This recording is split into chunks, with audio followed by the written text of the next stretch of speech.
mida ma teen? Sa oled mees, aga mida ma teen? Jah. Iraan taandub, olles alla andnud pärast seda, kui Ameerika Ühendriigid tühistasid kogu vastulöögi, mida Teheran üritas otsustavana näidata. Revolutsiooni kaardivägi tulistas rakette ja droone Ameerika Ühendriikidega seotud rajatiste pihta Kuveidis, Kataris, Bahreinis, Omaanis, Jordaanias ja Süürias. Kuid neil ei õnnestunud peatada Ameerika pealetungi, murda mereblokaadi ega taastada kontrolli Hormusi väina üle.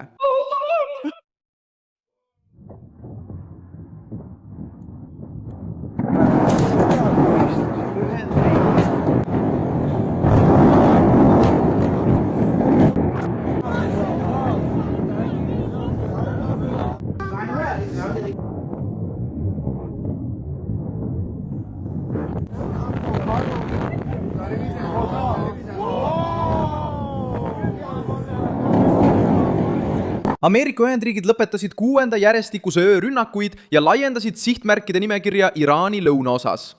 Teheran vastas videote, avalduste ja suurte väidetega.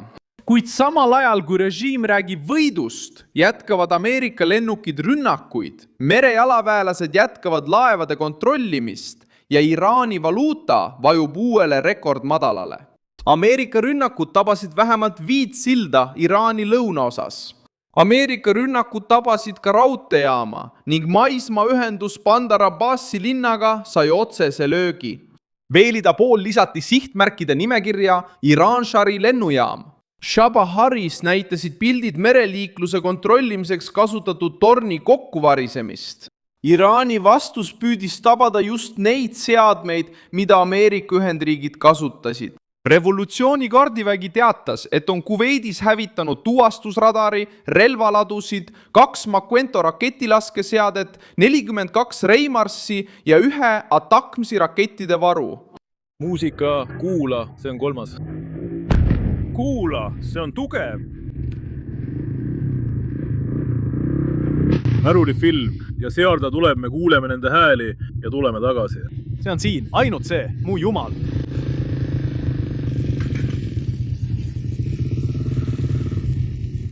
Nii. Auto kaarjust valust. Nagu rakett. Nagu rakett, valmis lendama. Ei, ma ei kuule heli. See pole siis, kui see kukub. Ma kuulen ka ära. Siis sa hüppad. Ei, see rakett on tõeline rakett. Selle teabe avaldas Press TV. Praegu puudub sõltumatu kinnitus, et need sõjalised süsteemid on hävitatud.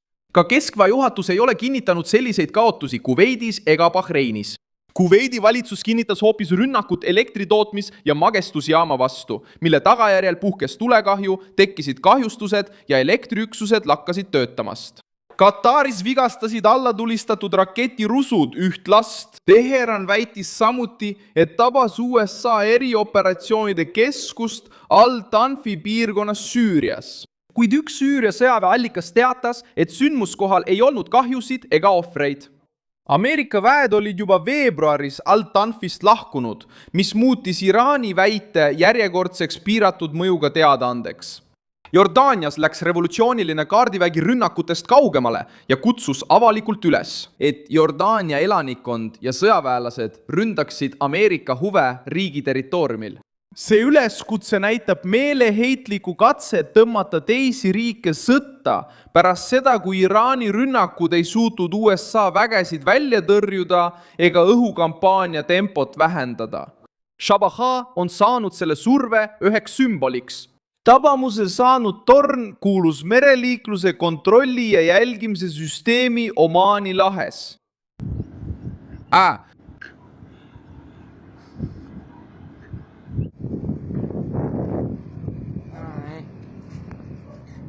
Samal ajal taastasid Ameerika Ühendriigid Iraani sadamate blokaadi ja saatsid merejalaväelased naftatankeri pardale minema, kui see üritas piirkonda läbida.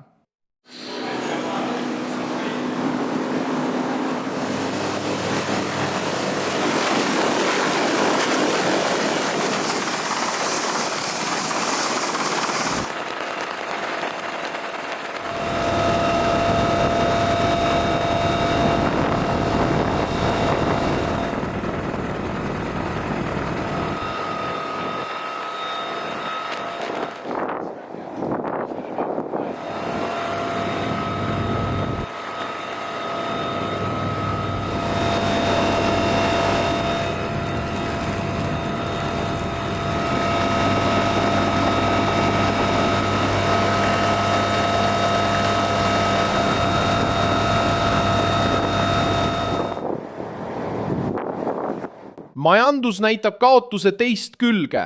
Dollar jõudis Iraani avaturul 17. juulil umbes 1 918 000 riaalini, mis on uus devalveerimise rekord. Ametlik igakuine miinimumpalk oli selle kursi järgi umbes $87. Valuuta langus kaasneb sõja, inflatsiooni, sanktsioonide, mereblokaadi, ekspordi vähenemise ja ebakindlusega ülesehitustööde suhtes.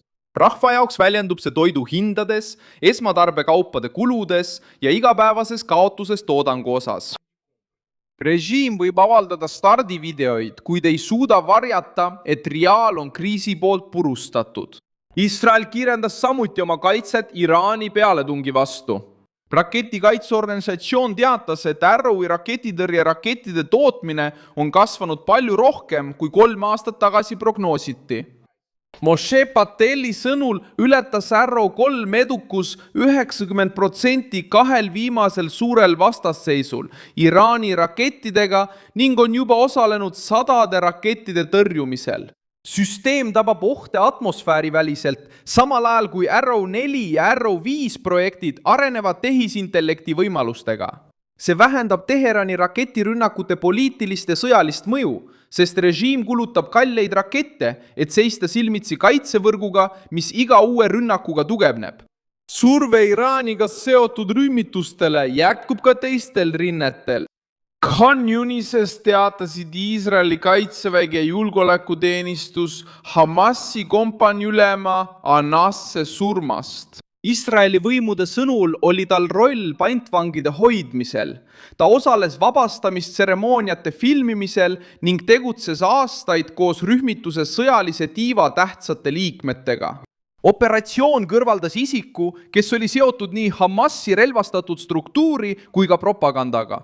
Lõuna-Liibanonis jätkas Iisrael operatsioone Hezbollah positsioonide ja struktuuride vastu.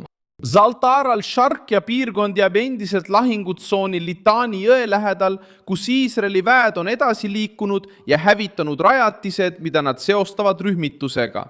Uued rünnakud tabasid ka liikmeid, keda Iisrael süüdistab sõjaliste võimete taastamises Nakuras ja Nabatiehi piirkonna aladel. Strateegia eesmärk on takistada Hezbollahil ümber korraldada oma komandopunkte, raketiheitajaid ja varustusteid, samal ajal kui Teheran seisab silmitsi otsese survega oma enda territooriumil. Isegi selle surve all on endiselt olemas läbirääkimiste kanalid. Pakistan, Katar ja Egiptus hoiavad ühendust, et püüda katkestatud vaherahu taastada, kuid vaidluse keskpunktiks jääb endiselt Hormuzi väin. Iraan tahab kehtestada oma tingimused laevade läbipääsuks. Ameerika Ühendriigid nõuavad vaba liikumist ja hoiavad blokaadi jõuvahendina. Iga rünnakupäev vähendab Teherani võimalusi, suurendab majanduskulusid ja nõrgestab lubadust, et nende vastulöök suudaks sundida Washingtoni peatuma.